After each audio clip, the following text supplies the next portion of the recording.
খিদিরপুর অগ্নিকাণ্ডে দমকল বাহিনীর গাফিলতির অভিযোগ উঠেছিল। অনেকেই দাবি করেন সময় মতো দমকল ঘটনাস্থলে পৌঁছায়নি। মঙ্গলবার বিধানসভায় সেই অভিযোগের জবাব দিলেন দমকল মন্ত্রী সুজিত বসু। তিনি জানান, জীবন বাজি রেখে দমকল কর্মীরা আগুন নেভানোর কাজ করে, তাদের সম্মান করুন। এছাড়া পুরো বিষয়টি নিয়ে সাফাই দেন সুজিত বসু।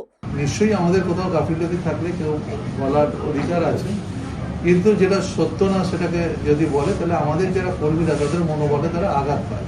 কারণ আমাদের এই কর্মীরাই দেখেছেন কিছুদিন আগে রেল ভবনে যখন আগুন হয়েছিল তখন কিন্তু আমাদের এই লোকেরাই কিন্তু 4টে লোকের জীবন গেছিল এবং সেখানে 9 জন মারা গেছিল। আমাদের 4টে ফায়ার ব্রিগেডের লোক কর্মরত অবস্থায় মারা গেছিল।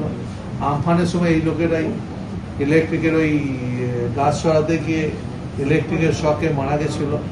তা আমি মনে করি এটা তাদের পক্ষে অনেকেই আমাকে বলেছে, স্যার আমরা তো কাজেই ছিলাম কালকে।